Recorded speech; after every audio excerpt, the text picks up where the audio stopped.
অমুক তারিখের পরে দেখা দেব ইমরান কেমনে মাহফিল করে ওর মাদ্রাসা কেমনে চলে দেখাই দেব। নাউজুবিল্লাহ পড়ে। এই কথা কোন মুসলমানের কথা না, কোন মুসলমানের কথা না। এই জন্য সবসময় সত্য কথা বলবেন, কাউকে কষ্ট দিয়ে কথা বলবেন না। আমার রাসূল জীবনে কোনদিন কাউকে গালি দিয়েছেন, কষ্ট দিয়েছেন, কাউকে অভিসম্পাত করেছেন এমন একটা কথা পাওয়া যায়। কিন্তু আজকে নবীর উম্মত যারা, এরা মানুষকে ঠাট্টা বিদ্রুপ করে কথা বলে কি বলে না? আরে ওয়াজের মাহফিলে পর্যন্ত বলে, মাহফিলের ওয়াজে মঞ্চে পর্যন্ত এসে বলে, বক্তাকে সরাসরি অ্যাটাক করে বলে। এরা আর যাই হোক না কেন, এরা আমার রাসূলের উম্মত হতে পারে। কথা বলেন? কিয়ামতের ময়দানে এক শ্রেণীর মানুষ জাহান্নামে যাবে। খেয়াল করেন, নামাজ পড়েছে, রোজা রেখেছে, হজ করেছে, যাকাত দিয়েছে, জিকির করেছে, তেলাওয়াত করেছে, মাথায় টুপি পরেছে, পাগড়ি মাথায় দিয়েছে, জুব্বা গায়ে দিয়েছে, জনগণের অনেক খেদমত করেছে, এরপরও জাহান্নামে যাবে। জাহান্নামে যাওয়ার সময় আল্লাহ পাক রব্বুল আলামিনের কাছে বলবে, আল্লাহ আমি তো এত এত এত এত আমল করেছি, তারপরেও কেন আজকে জাহান্নামে যাব? রব্বুল আলামিন বলবে, হ্যাঁ এটাই তো জানতে চাও, তোমার জবান দিয়ে কত মানুষকে কষ্ট দিয়েছো তুমি জানো না, কত মিথ্যা কথা বলেছো তুমি জানো না, কত গালি দিয়েছো, কত অভিসম্পাত করেছো তুমি জানো না। আমি আল্লাহ পাক রব্বুল আলামিন এই জমিনে একটা উদাহরণ তোমাদেরকে দিয়েছিলাম, সূরাতুন নূর। আল্লাহ পাক রব্বুল আলামিন বলেন, ওয়া বাতালু কালিমাতিন তাইয়্যিবা, 13 নম্বর পারা সূরাতুর রাহমান। আল্লাহ পাক রব্বুল আলামিন বলেন, আমাতালু কালিমাতিন খাবিসাতিন কাশাজারাতিন খাবিসাতিন ইজতাত মিন ফাওকিল আরদ মা লাহা মিন করার। সূরা ইব্রাহিম আল্লাহ পাক রব্বুল আলামিন এমন করে চমৎকার করে বলেছেন, সব আমল তোমার ভালো, সব আমল ঠিক আছে, শুধু একটা মাত্র আমল তুমি মিথ্যা কথা বলো, এই জবান দিয়ে তুমি খারাপ কথা বলো, মানুষকে কষ্ট দাও। আল্লাহ পাক রব্বুল আলামিন বলেন, জবানের একটা কথার কত দাম। খারাপ একটা কথা তুমি যখনই জবান দিয়ে বের করেছো, আমি আল্লাহ পাক রব্বুল আলামিন তখনই একটা কথাকে এই গাছের উপমা তোমাদের সামনে দিলাম। এই একটা কথা জবান দিয়ে বের করেছো মানে হচ্ছে এই কথা এই জবান জমিনে ছেড়ে দিয়েছো, আর এই একটা কথা বিশাল বড় একটা গাছের ন্যায় জমিনের উপরে দাঁড়ায় আছে। কাশাজারাতিন খাবিসাতিন, আহারে আল্লাহ পাক রব্বুল আলামিন বলেন, ওই গাছটা এমন বড় গাছ, এই গাছের শিকড় জমিনের গভীর থেকে অত্যন্ত গভীরে, শাখা প্রশাখাগুলো আসলুহা তাবিতু ওয়া ফার, স্রোত তো সবসময় একদিকে যায় না। আপনাদেরকে কয় টাকা গাড়ি ভাড়া দেওয়া হয়েছে? কথা বলেন, গাড়ি ভাড়া পাইছেন আপনারা কেউ? এই মাহফিল শেষে খাবার দেওয়া হবে কেন? হচ্ছে ইসলামের জন্য, কোরআনের জন্য, ঈমানের জন্য, আল্লাহর জন্য, ঠিক কিনা বলেন? এদেশের ইঞ্চি ইঞ্চি মাটির সাথে আমাদের এই ঈমান, আমাদের এই মুহাব্বত, আমাদের এই ভালোবাসা জড়িয়ে আছে, ঠিক কিনা বলেন? আমরা ইসলামের কথা বলে, ইসলাম পালন করে যে তৃপ্তি পাই, এটার মাধ্যমেই আমরা আমাদের দেশকে পেয়েছি, এটার মাধ্যমে আমরা আমাদের দেশকে সংরক্ষণ করি, এটার মাধ্যমে আমরা আমাদের শহীদ দিবস, এটার মাধ্যমে আমরা 21শে ফেব্রুয়ারি পালন করি। এই ইসলামিক কালচার কোরআন তেলাওয়াতের মাধ্যমে আমরা বিজয় দিবস উদযাপন করি, এই কোরআন তেলাওয়াতের মাধ্যমে স্বাধীনতা দিবস আমরা উদযাপন করি। কোরআন ছাড়া এই দেশ কল্পনাই করা যায় না, ঠিক না? এই দেশে থাকবা, এই দেশে বসবাস করবা, এই দেশের কৃষ্টি কালচার ইসলাম নিয়ে, ঈমান নিয়ে বিশুদ্ধ করবা, হতেই পারে না, হতেই পারে না, হতেই পারে না, ঠিক না বলেন? এই গাছের শাখা প্রশাখা সমস্ত আসমান ব্যাপী, জমিন ব্যাপী, পৃথিবীর সব মানুষ ওই গাছের নিচে এসে আসমান ছায়া নিচ্ছে। আর ওই গাছটা এমন বিষাক্ত গাছ, যে মানুষ ওই গাছের পাতা ধরে, যে মানুষ ওই গাছের নিচেই দাঁড়ায়, যে মানুষ ওই গাছ থেকে বের হওয়া কার্বন ডাইঅক্সাইড গ্রহণ করে, সেই মানুষটাই মারা যায়। একটা কথা জবান দিয়ে মিথ্যা বলার সঙ্গে সঙ্গে এমন একটা গাছ আল্লাহ পাক রব্বুল আলামিন তৈরি করে দেন, ওই গাছটার দ্বারা, এমন দূষিত গাছ, ওই গাছের ছায়ায় যারা যায়, ওই গাছের কার্বন ডাই অক্সাইড যারা গ্রহণ করে, ওই গাছ যারা স্পর্শ করে তারাই মারা যায়। সব মানুষকে ক্ষতি করার যে গুনাহ একজন মিথ্যাবাদী একটা মিথ্যা জবান দিয়ে বলার কারণে আল্লাহ পাক রব্বুল আলামিন সেই পরিমাণ গুনার মালিক তাকে বানায় দেন। নাউজুবিল্লাহ। পক্ষান্তরে কিছু সংখ্যক মানুষ আছে নামাজ একটু কম পড়ে, রোজা একটু কম করে, সাদাকা একটু কম করে, যাকাত একটু কম দেয়, তারপরে দেখবেন মানুষটা সব মানুষের সাথে সুন্দর সুন্দর করে কথা বলে। ওই মানুষটা কিয়ামতের ময়দানে জান্নাতে চলে যাবে। আমলনামা তার সামনে দেয়া হবে, আল্লাহ পাক রব্বুল আলামিনের সামনে বলবে, আল্লাহ এই আমলনামা তো আমার হতে পারে না। আল্লাহ পাক বলেন, অবশ্যই আমলনামাটা তোমার। আল্লাহ কি করে আমার হবে?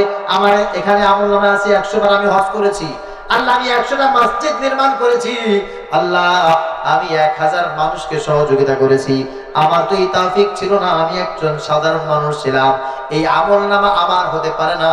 আল্লাহ পাক রব্বুল আলামিন বলে, বান্দা তোমার যুক্তি ঠিক আছে, তবে আমি আল্লাহ পাক রব্বুল আলামিন তোমাকে এমন একটা নিয়ামত দিয়ে দান করেছিলাম, কাউলুম মা'রুফুন ওয়া মাগফিরাতুন খায়রুম মিন সাদাকা ইতবাউহা আদা ওয়াল্লাহু গনিয়্যুন হালিম। আল্লাহ পাক রব্বুল আলামিন বলে, তোমাকে কথা বলার মতো শক্তি দিয়েছিলাম,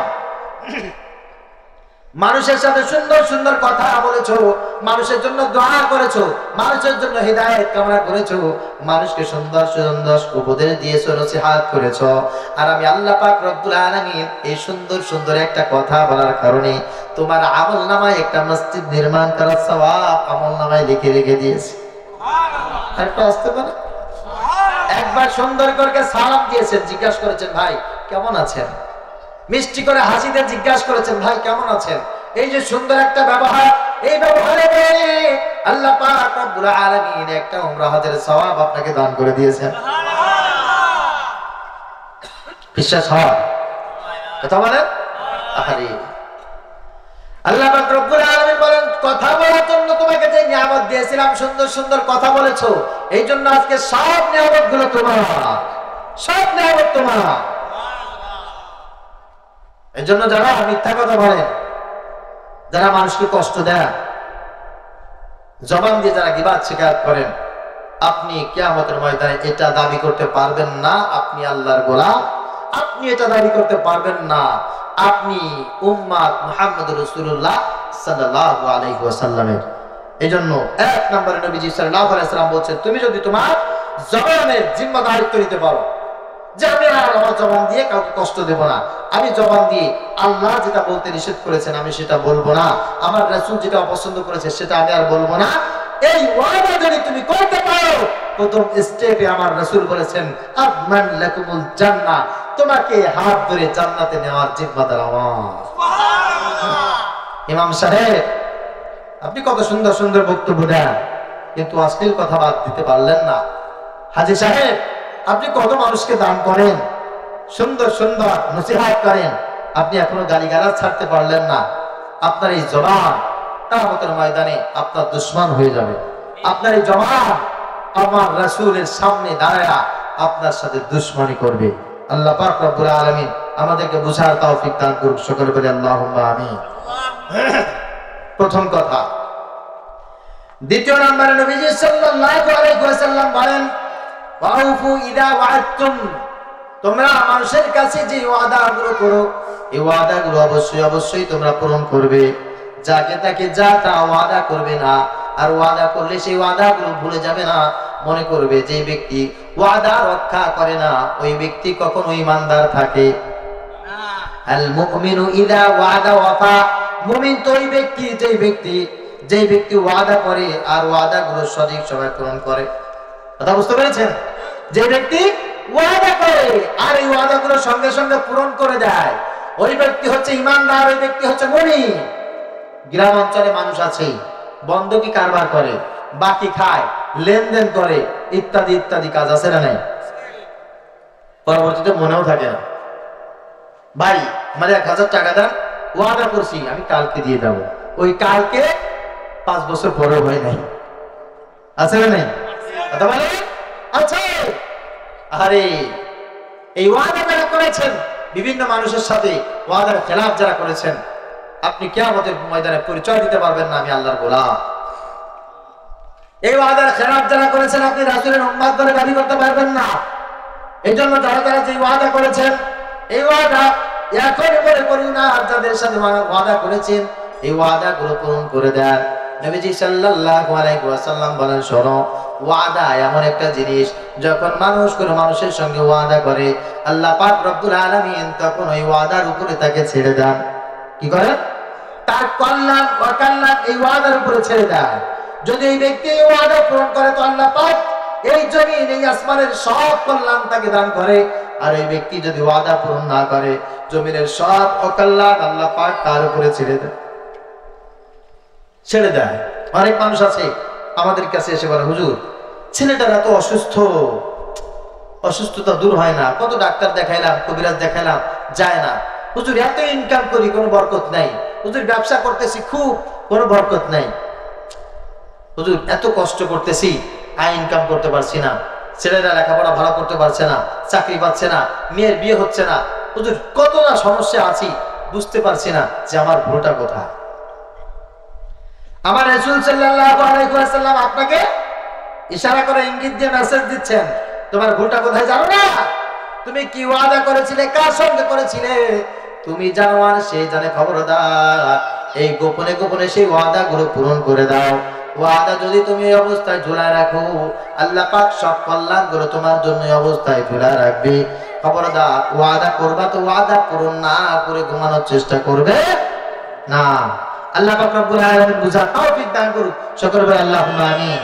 তবে হ্যাঁ, যুবকেরা যারা আছো, বন্ধুরা ফেসবুক চালাও, ইউটিউব চালাও, অনলাইনে খুব অ্যাক্টিভ, তোমরা তো আবার অনেকেই ওয়াদা করে রাখছো যে বেবি টেনশন করো না, বিয়ে যদি করতে হয় তোমাকেই করো, ওয়াদা করে রাখছো না?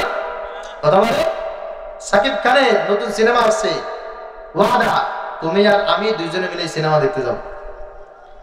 আমি কি সত্য বলতেছি না মিথ্যা বলতেছি? এরকম ওয়াদা যুবকেরা করে কি করে না? অন্যায় কাজ, গুনাহের কাজ, অশ্লীল কাজ, নিষিদ্ধ কাজ, এই সমস্ত কাজের জন্য যদি তুমি ওয়াদা করো, এই ওয়াদা ভঙ্গ করা তোমার জন্য ঈমান রক্ষার জন্য আমানত। তুমি যদি কাউকে বলে থাকো বিয়ে যদি করতেই হয় তোকে করব, তোকে না পাইলে আর বিয়ে করব না, এই কথা যদি তুমি তাকে বলে থাকো, খবরদার এই কথাটা বলা তোমার অন্যায় হয়েছে। তুমি এই ওয়াদাটা এখনই খেলাফ করে ভালো। তুমি তাকে নিয়ে সিনেমা দেখতে যাওয়া, তাকে নিয়ে তুমি ডেটে যাওয়া, আড্ডা দেওয়া, এই ওয়াদা করেছো, এই ওয়াদা রক্ষা করা যাবে না। কি করা যাবে না বলে? এই ওয়াদা রক্ষা করা যাবে না। ভালো কাজের জন্য যে ওয়াদা করেছো সেই ওয়াদা রক্ষা করতে হবে। খারাপ কাজের জন্য যে ওয়াদা করেছো এটা ওয়াদা নয়, এটা ওয়াসওয়াসা। কি বলে? এটা ওয়াসওয়াসা। শয়তান তোমাকে ওয়াসওয়াসা দিতে চায়, লোভ দেখাইতে চায়, খারাপ কাজ, অন্যায় কাজ, অশ্লীল কাজ, ফাহিশা কাজ তোমার কাছে চাকচিক্য রূপে সামনে হাজির করতে চায়। ওই কাজের জন্য তোমার মোস্ট অ্যাডিকশন তৈরি করতে চায়। ওই তৈরি করার কারণে আবেগে কার সাথে কি বলেছো গুনাহের কাজ হয়ে যাবে। খবরদার এই ওয়াদাগুলো কাট করে দাও। এই ওয়াদাগুলো রক্ষা করার দরকার নাই। আল্লাহ পাক বুঝার তৌফিক দান করুন, সকলে বলে আমিন। 3 নম্বরে নবীজি সাল্লাল্লাহু আলাইহি ওয়াসাল্লাম বলেন ওয়াদুল আমানাত ইযা আতমিনতুম। তুমি কত মানুষের সাথে চলাফেরা করার কারণে কত মানুষ কত জিনিস তোমার কাছে আমানত দিয়েছে, সেই আমানতের খেয়ানত তুমি করবে না। এই আমানতের খেয়ানত যদি করো আল্লাহ তোমাকে গোলাম বলে পরিচয় দেবে না, আমার রাসূল তোমাকে তার উম্মত বলে পরিচয় দেবে। সর্বোপরি আল্লাহ পাক রব্বুল আলামিন আমাকে যা কিছু দিয়েছেন এগুলো আমার আল্লাহর পক্ষ থেকে আমার জন্য আমানত। এই চোখ আমার না, এই চোখ আমার জন্য আমানত। এই হাত আমার না, এই হাত আমার জন্য আমানত। কথা বুঝতে পেরেছেন? এই বডি আমার না, এই বডি আমার জন্য আমানত। আরে এই যৌবন আমার না, এই যৌবন আমার জন্য আমানত। আমার স্ত্রী আমার না, এই স্ত্রী আমার জন্য আমানত। আমার সন্তানের মালিক আমি না, এই সন্তান আমার জন্য আমানত। কে বলেছেন বলেন? আরে আল্লাহ পাক রব্বুল আলামিন সেটাই বলেছেন, তোমাকে যে আমানত আমি দিয়েছি এই আমানতের খেয়ানত তুমি কখনো কোনো অবস্থাতেই করতে পারবে। কথা বলে যারা চিন্তা করো শরীর আমার, সিদ্ধান্ত আমার, চোখ আমার, আমার যা ইচ্ছা তাই দেখবো, ব্রেন আমার আমি যা ইচ্ছা তাই কল্পনা করব, সন্তান আমার আমি যেদিকে ইচ্ছা সেদিকে দেব। তোমাদের জন্য একটা মেসেজ আমি দেই, কিয়ামতের ময়দানে এই সমস্ত মানুষগুলো নামাজও পড়বে, রোজাও রাখবে, হজও করবে, যাকাতও দেবে, তারা ইমানদার পরিচয় দিয়ে, মুসলমান পরিচয় দিয়ে আল্লাহর সামনে দাঁড়াবে। আল্লাহ পাক রব্বুল আলামিন বলবে, বান্দা সব ঠিক আছে, কিন্তু তুমি যে আমার গোলাম হতে পারো না। ওই বান্দা ডেকে বলবে, আল্লাহ কে বলেছে আমি তোমার গোলাম না? আমার চাইতে বড় গোলাম এই জমিনের বুকে আর কেউ ছিল না। আল্লাহ আমি তো ওয়াক্ত হলে নামাজ আদায় করতাম, আল্লাহ আমি তো ওয়াক্ত হলে আমি সবার আগে মসজিদে চলে যেতাম, যাকাত দিতাম, সাদাকা করতাম। আল্লাহ পাক রব্বুল আলামিন বলবে, তাই নাকি? বলে হ্যাঁ। আল্লাহ পাক রব্বুল আলামিন বলবে, ঠিক আছে, হে আমার যোগাযোগ মন্ত্রী এদিকে আসো। জিবরিল আমিনকে আল্লাহ পাক রব্বুল আলামিনকে ডাকবে, জিবরিল এই লোকটা কি বলতেছে? এ নাকি সব কাজগুলো আমার হুকুম মতো করেছে। জিবরিল আমিন বলে, রব্বুল আলামিন আমি একটু তার পক্ষে সাক্ষী হাজির করতে চাই। আল্লাহ বললেন, যাও, তোমাকে অনুমতি দিয়ে দিলাম। জিবরাইল আলাইহিস সালাম আপনার বিপক্ষে, আমার বিপক্ষে জমিনের কিছু মাটি নিয়ে আল্লাহর সামনে হাজির করবে। যারা চিন্তা করো, বডি আমার, সিদ্ধান্ত আমার, যৌবন আমার, যেদিকে ইচ্ছা খরচ করবো, তাদের জন্য বলছি, কিয়ামতের ময়দানে জিবরাইল আলাইহিস সালাম এই জমিনের কিছু মাটি আল্লাহ পাক রব্বুল আলামিনের সামনে হাজির করবে। আর হাজির করার পর এই মাটিকে বলবে, মাটি এবার তুমি বলো,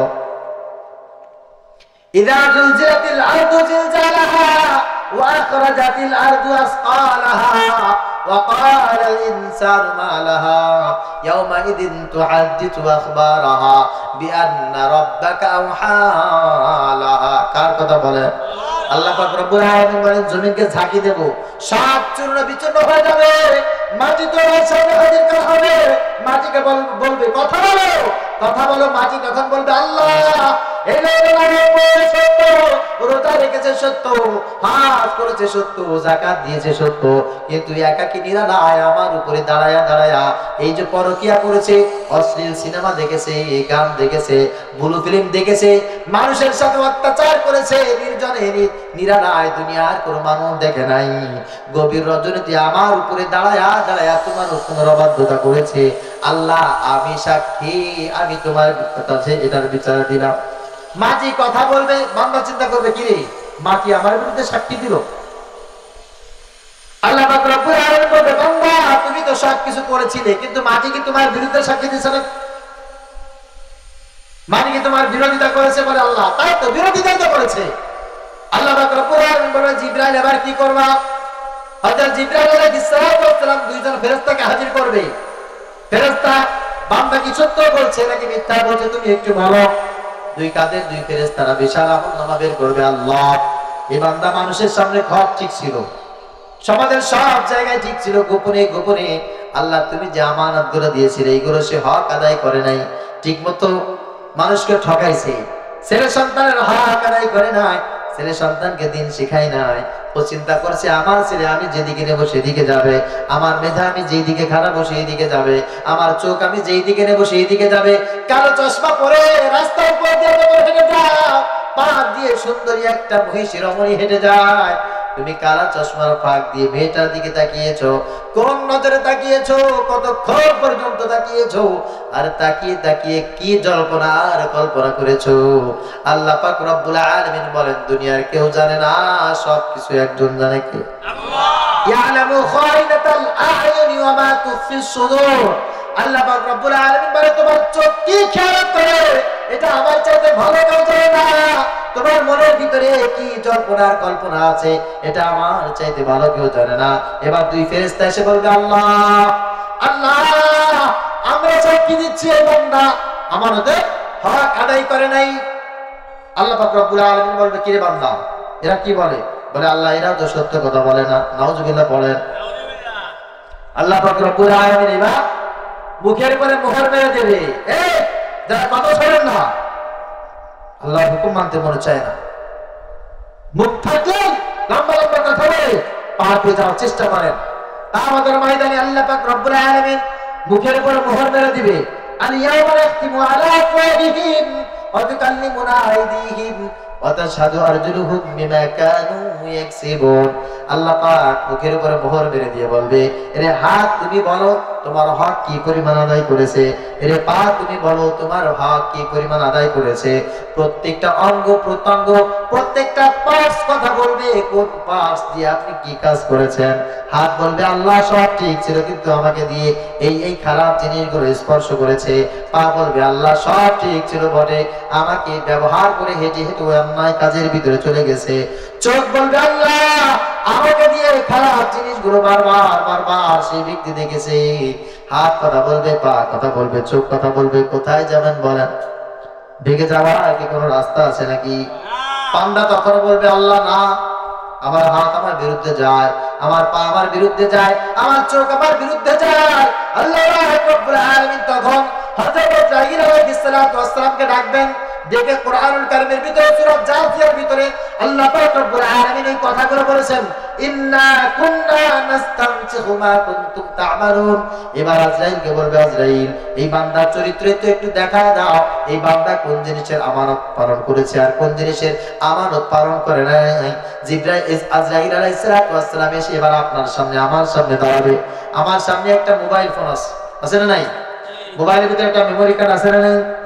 এই মেমোরি কার্ডের ভিতরে আমি দোকানে গেলাম, যা বললাম কিরে আব্দুল করিম ভাই এর ভিতরে মমতাজের গান ঢুকায়া দিলেন। একেবারে মমতাজের গান ঠাইসা টুইসা 10 জিবি ধরে লোড করে দিল।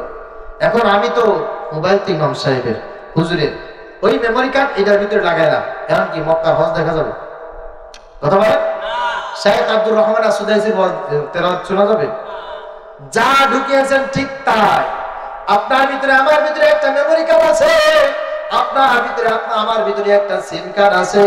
আজরাইল আলাইহিস সালাতু ওয়াস সালাম চলে আসবে, এসে কলিজার ভিতরে হাত ঝুঁকা দেবে, মেমোরি কার্ডটা টেনে বের করবে, মেমোরি কার্ডটা টেনে বের করে আরেকটা সুইচের ভিতরে প্রবেশ করাবে।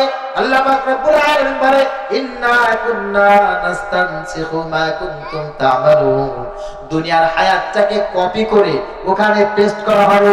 ওই পেস্ট করার পর দুনিয়ায় আব্দুল করিম গোপনে গোপনে হাত দিয়ে কি করেছে, পা দিয়ে কি করেছে, চোখ দিয়ে কি তাকিয়ে দেখেছে, এই জবান দিয়ে কি খারাপ জিনিস পান করেছে, খারাপ জিনিস আহার করেছে, সবকিছু এবার তাকিয়ে তাকিয়ে নিজের চেহারা নিজের হাত সব পর্দার ভিতরে দেখতে পারবে। আল্লাহু আকবার। দেখা করে এবার সিজদায় পড়ে যাবে আল্লাহ আল্লাহ। এইরকম বিচার হবে, সচ্চ বিচার। এই যদি হতো জীবনেও কোনো অপকর্ম করতাম না। ঠিক কি বলে? চেয়ারম্যান হতে গেলে জনগণের ভোট লাগবে, মানুষের ভালোবাসা লাগবে।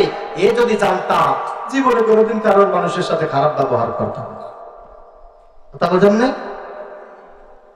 চিন্তা করছিলাম আমার অধীনে যত মেম্বার আছে, চেয়ারম্যান আছে, সবগুলোরে পকেটে ঢুকায় নেবো, নির্বাচনের সময় আসতে বলবো তোরা ইচ্ছা মতো ফাঁকা মাঠে গোল দিয়ে দিবি। তা তো হয় নাই, এখন তো হিসাব পাল্টে গেছে। আল্লাহর কাছে এখন সিজদা করবে, আল্লাহ ভয় পেয়ে গেছি, এবার কি করব? আল্লাহ পাক রব্বুল আলামিন বলে বান্দা ফেরেশতাদের সাক্ষী দরকার নেই, জমিনের সাক্ষী দরকার নাই। আজকে তোমার আয়াতটা কপি করে পর্দার ভিতরে দেখার দরকার নাই। আমি আল্লাহ পাক রব্বুল আলামিন বলছি ওয়া নাহনু আকরাবু ইলাইহি মিন হাবিলিল ওয়ারিদ। আমি আল্লাহ তোমার সব সময় কাছে ছিলাম, কেউ জানে না, কেউ দেখে নাই, কেউ বোঝে নাই, কেউ শোনে নাই। তোমার হায়াতের সবকিছু আমি আল্লাহ নিজ চোখে 24 ঘন্টা সবকিছু দেখেছি। যে নিয়ামত তোমাকে দিয়েছিলাম, যে আমানত তোমাকে দিয়েছিলাম, এই আমানতের খেয়ানত যখন তুমি করেছো, আমি আল্লাহ পাক রব্বুল আলামিন তখন আফসোস করে করে বলেছি বান্দা আর গুনাহের কাজে যাস না, আর অন্যায়ের কাজে যাস না রে বান্দা। একটু পরে আমি আল্লাহর সামনে তোর দাঁড়াইতে হবে। কোন মুখ নিয়ে দাঁড়াবি রে বান্দা? খবরদার আমানতের খেয়ানত করিস না। আল্লাহু আকবার বলেন। নবীজি সাল্লাল্লাহু আলাইহি ওয়াসাল্লাম বলেন তোমরা যদি আমানতের খেয়ানত না করো, আমানতের যদি রক্ষা করো তোমরা করতে পারো, আমি নবী সাল্লাল্লাহু আলাইহি ওয়াসাল্লাম বলছি ফাইন্না আদমান লাকুমুল জান্নাহ, তোমাদেরকে আমি ধরে সোজা জান্নাতে নিয়ে যাব। তোমাদেরকে জান্নাতে নিয়ে যাওয়ার জিম্মাদারি তো আমার। তারপর নবীজি সাল্লাল্লাহু আলাইহি ওয়াসাল্লাম বলেন 4 নম্বরে ওয়াহফাজু ফুরুজাকুম, তোমাদের যাদেরকে আমি যৌবন দিয়েছি, যৌবনের সঠিক হক, যৌবনটা সঠিক পথে ব্যবহার করো। খারাপ কাজে যৌবন ব্যবহার করবা, কথা বলে খারাপ কাজে যৌবন ব্যবহার করলে আল্লাহ পাক কিয়ামতের ময়দানে তোমাকে পবিত্র করবে না, তোমার সঙ্গে কথা বলবে না, তোমাকে গোলাম বলে পরিচয় দিবে না। আর নবীজি সাল্লাল্লাহু আলাইহি ওয়াসাল্লাম তোমাকে তার উম্মত বলে পরিচয় দেবে। কথা বলে না, দেবে না। عن سهل بن سعد رضي الله عنه قال قال رسول الله صلى الله عليه وسلم من يضمن لي ما بين لحييه وما بين رجليه أضمن له الجنة। বুখারী মুসলিম সবটার ভিতরে আসলে হযরত সাহল ইবনে সাদ রাদিয়াল্লাহু তাআলা আনহু বলেন, আমি নবীজি সাল্লাল্লাহু আলাইহি ওয়াসাল্লাম থেকে বলতে শুনেছি, তিনি বলেছেন, দুটি জিনিস যদি তোমরা জিম্মাদারি করে শক্ত করে আঁকড়ে ধরতে পারো, নবীজি সাল্লাল্লাহু আলাইহি ওয়াসাল্লাম তোমাকে না নিয়ে জান্নাতে প্রবেশ করবে না। সুবহানাল্লাহ। তার ভিতরে এক নাম্বার হচ্ছে তোমার জবান, জবান দিয়ে কাউকে কষ্ট দেবে না। দুই নাম্বার হচ্ছে যৌবন, যৌবন খারাপ কাজে খরচ করতে পারবে না, যৌবন খারাপ কাজে খরচ করতে পারবে না। যে যুবক তার যৌবন সঠিকভাবে ব্যবহার করতে পারবে, নবীজি সাল্লাল্লাহু আলাইহি ওয়াসাল্লাম তাকে ছাড়া জান্নাতে যাবে। কিয়ামতের ময়দানে এক শ্রেণীর মানুষ থাকবে, তাদের আমলনামায় সবচেয়ে বেশি ভারী হবে, কিন্তু তাদের আমলনামায় বেশি হজ, যাকাত, তেলাওয়াত তেমন কোনো কিছু থাকবে না, কিন্তু তার আমলনামাটা সবচেয়ে বেশি ভারী হবে। নবীজি সাল্লাল্লাহু আলাইহি ওয়াসাল্লামকে জিজ্ঞাসা করলেন, ইয়া রাসূলুল্লাহ, ইয়া হাবিবাল্লাহ, তারা কারা? নবীজি বললেন, আদখালু মা ইউদাউ ফিল মিজান হুসনুল খুলক। যেই নারী আর যেই পুরুষ তার যৌবনকে হেফাজত করতে পারবে, চরিত্রকে সুন্দর করে রাখতে পারবে, কিয়ামতের ময়দানে আল্লাহ পাক রব্বুল আলামিন তার আমলনামা ডান হাতে দেবে, তার আমলনামাটা ভারী করে দেবে। এই জন্য প্রিয় ভাইরা আমার, যারা অবিবাহিত আছো, আমার বন্ধুরা, তোমরা যারা স্কুলে পড়াশোনা করো, কলেজে পড়াশোনা করো, ইউনিভার্সিটিতে পড়াশোনা করো, খবরদার, আল্লাহ পাক তোমাদেরকে যৌবন দিয়েছে গার্লফ্রেন্ডের সঙ্গে মিষ্টি মিষ্টি আলাপ করার জন্য নয়। যৌবন তোমাকে দিয়েছে রূপসা বিরজে গিয়ে অগাধে আড্ডা দিবা সেই জন্য নয়, ওই যে চন্দ্রমহলে গিয়ে ইকো পার্কে ইডিস পিডিস করবে এই জন্য নয়। যৌবন দিয়েছে তোমাকে পরকিয়া করার জন্য নয়। ঘন্টায় ঘন্টায় মোবাইলে ফোন করে মেসেজ দিয়ে চ্যাটিং করার জন্য আল্লাহ পাক তোমাকে যৌবন দেয় নাই। রাস্তার পাশে বসে রাত জেগে গেম খেলবা, free fire, PUBG, casino game, এইগুলোর পিছনে সময় নষ্ট করবা, তাসের আড্ডায় পড়ে থাকবা, মাদক সেবন করে রাস্তার আশেপাশে পড়ে থাকবা। এইটার জন্য আল্লাহ পাক তোমাকে যৌবন দেয় নাই। যৌবন দিয়েছে কেন? যৌবন দিয়েছে এই কারণে তুমি এলাকার মানুষের দুঃখ দুর্দশা দেখবে। যৌবন আছে তুমি এলাকার মানুষের ভাগ্য পরিবর্তন করার চেষ্টা করবে। যৌবন আছে এই জাতির কল্যাণের জন্য কাজ করবে।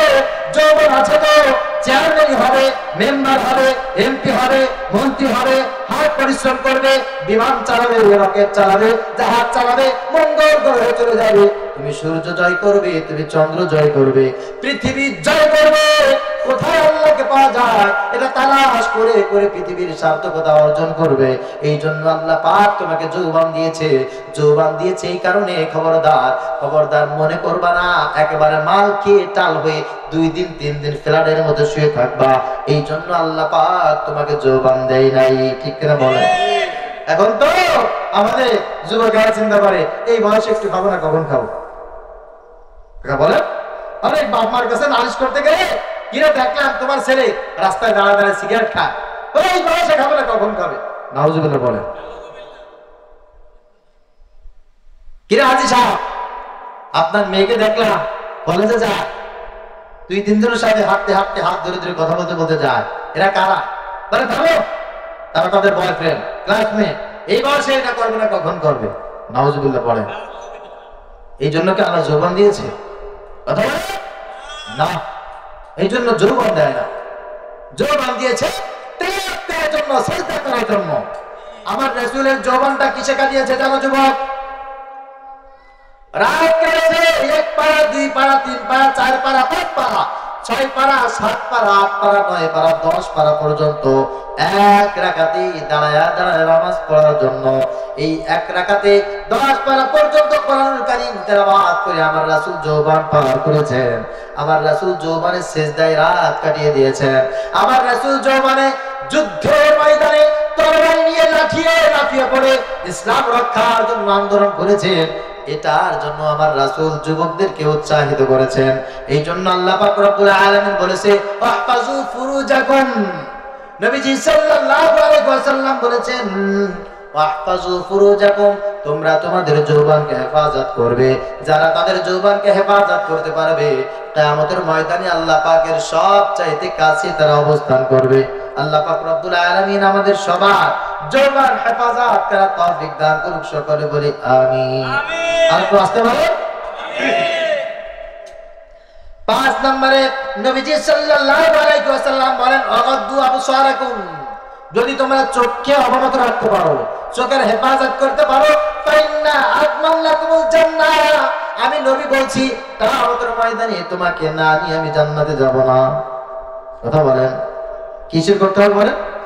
চোখ হেফাজত করতে হবে।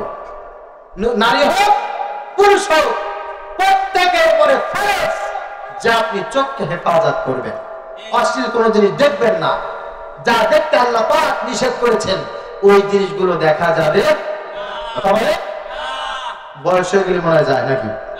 অনেক মুরব্বীরা যে আছে এখন রিটায়ার করছে, এখন তেমন কাজ কাম নাই, ছেলে পেলে বিবাহ শাদী দিয়েছে, এখন খুব খুশি। 2 মুরব্বী রাস্তায় দেখা হয়েছে, কিরে কি খবর ভাই? এখন তো আলহামদুলিল্লাহ কোনো টেনশন নাই, ছেলে বিয়ে দিয়ে দিয়েছি, মেয়েগুলো সব বিবাহ দিয়ে শাদী দিয়ে আসাস, সবাই যার যার মতো ভালো আছে। তুমি কি করো? এই বিকেল বেলা আসি, চায়ের দোকানে বসে একটু রেসলিং খেলা দেখি, এই টিভি সিনেমা নাটক টাটক দেখে সময় পার করি আর কি, এই তো আমার জীবন চলছে। তার মানে ওর সবকিছু শেষ। ও মরার কথা ছিল আরো আগে, 10 বছর আগে মরে নেই, এখন এই জায়গায় বসে টাইম পাস করতেছে।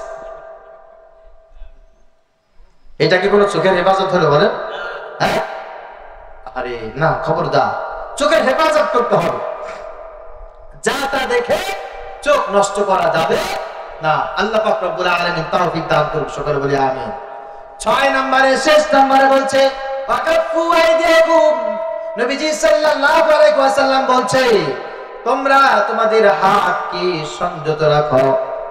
ওয়াকাফু আইদিয়াকুম এর দুটি অর্থ মুহাদ্দিসিন ইকরাম, মুফাসসিরিন ইকরাম দুটি কথা বলেছেন।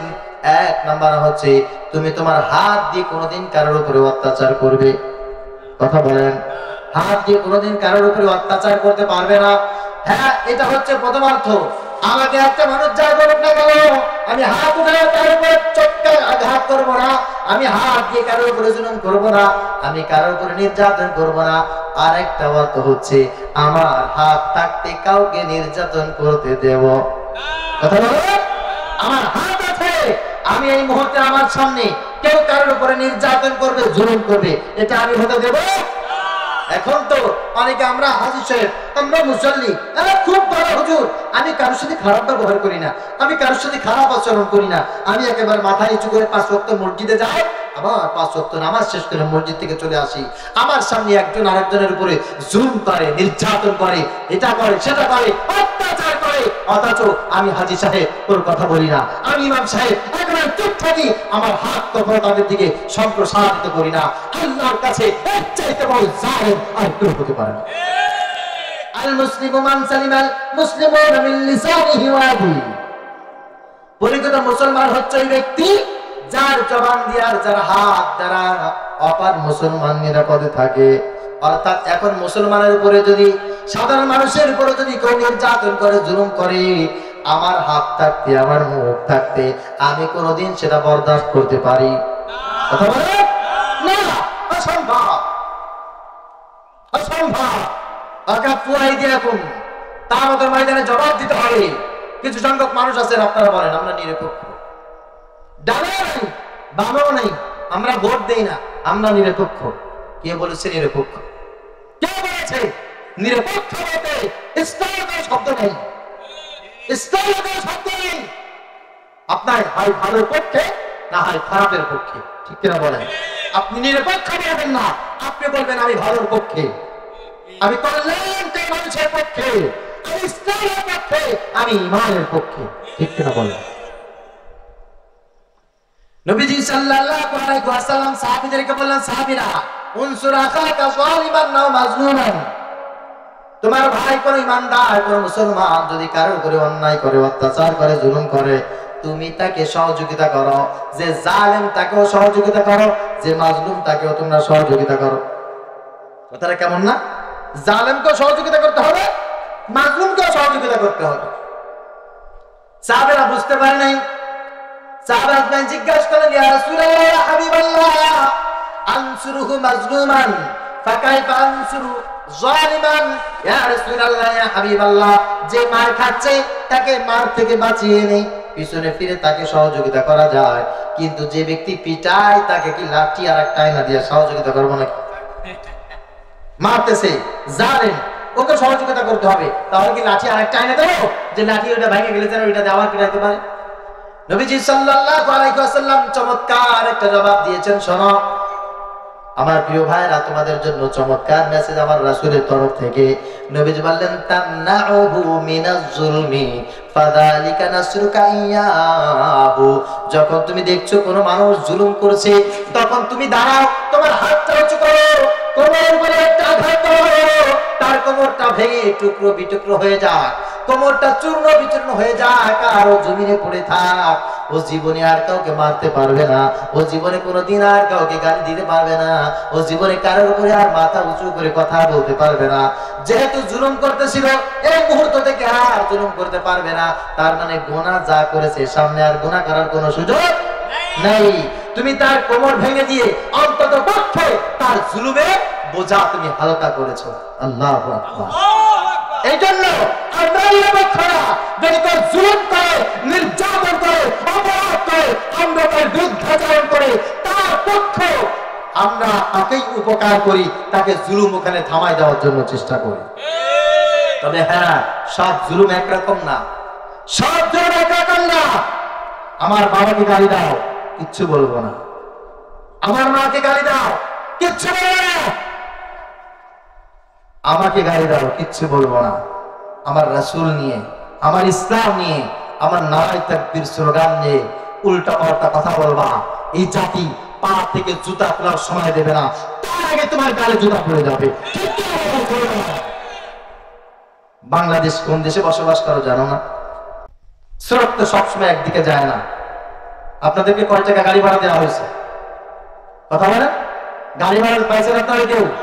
এই মাহফিল শেষে খাবার দেওয়া হবে কেন? হচ্ছে ইসলামের জন্য, কোরআনের জন্য, ঈমানের জন্য, আল্লাহর জন্য। ঠিক কিনা বলেন? এদেশের ইঞ্চি ইঞ্চি মাটির সাথে আমাদের এই ঈমান, আমাদের এই মুহাব্বত, আমাদের এই ভালোবাসা জড়িয়ে আছে। ঠিক কিনা বলেন?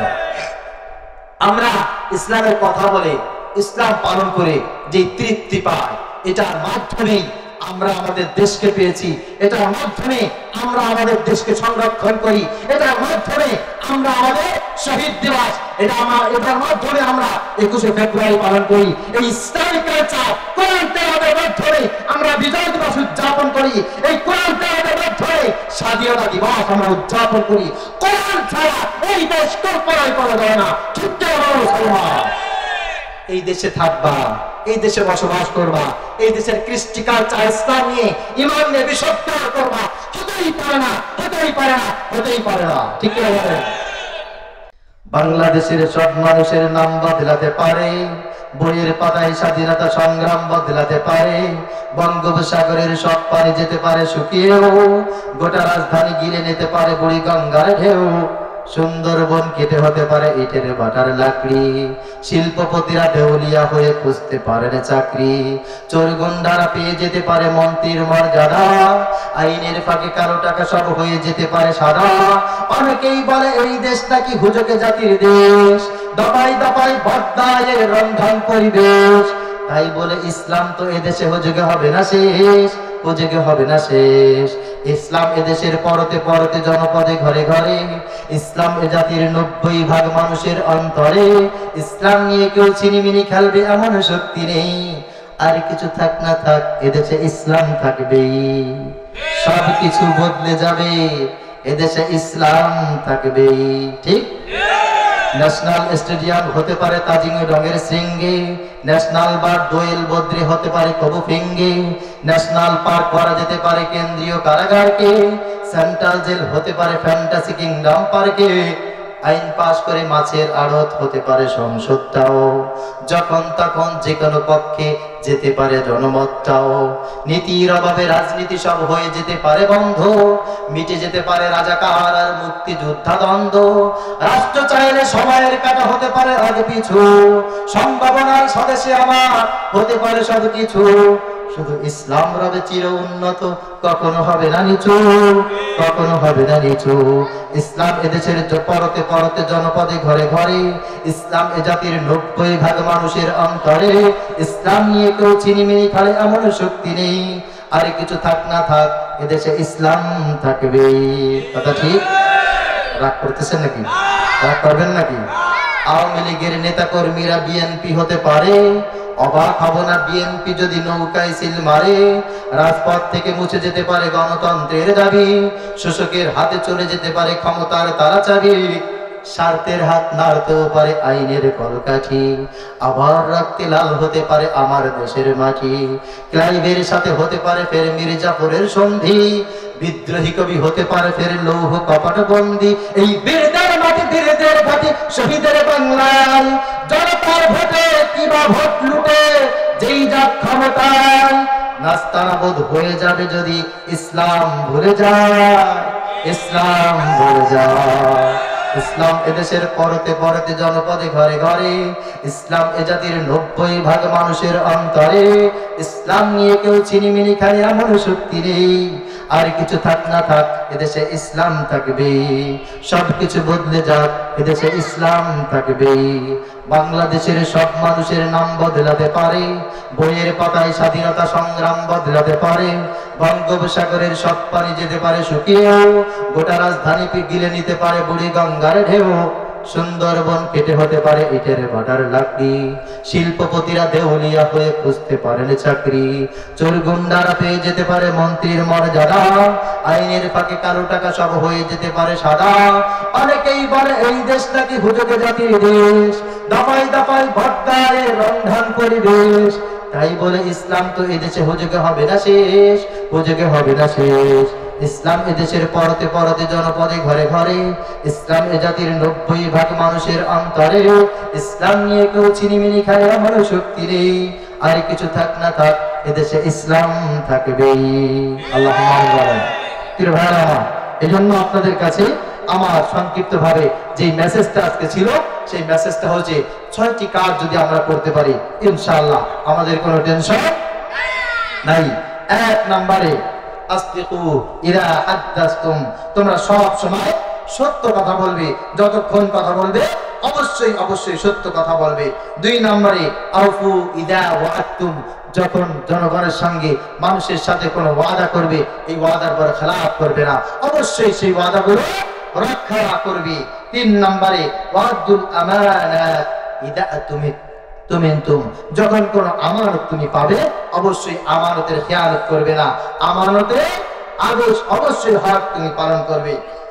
4 নম্বরে ওয়াহফাযু ফুরুজাকুম, যৌবনকে অবশ্যই অবশ্যই সুন্দরভাবে সংরক্ষণ করবে, যেভাবে আল্লাহ পাক খরচ করতে বলেছেন যৌবনের সঠিক ব্যবহার সেভাবেই করবে।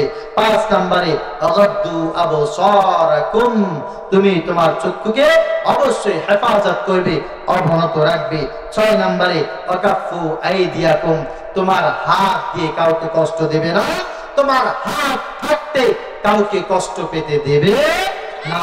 এই 6টি কাজ যদি তোমরা করো, আমার রাসূল বলেছেন আদবান লাকুমুল জান্নাহ, আমি তোমাদের জন্য জান্নাতের জিম্মাদারিত্ব নিয়ে নিলাম, আমি তোমাদেরকে না নিয়ে জান্নাতে যাব না।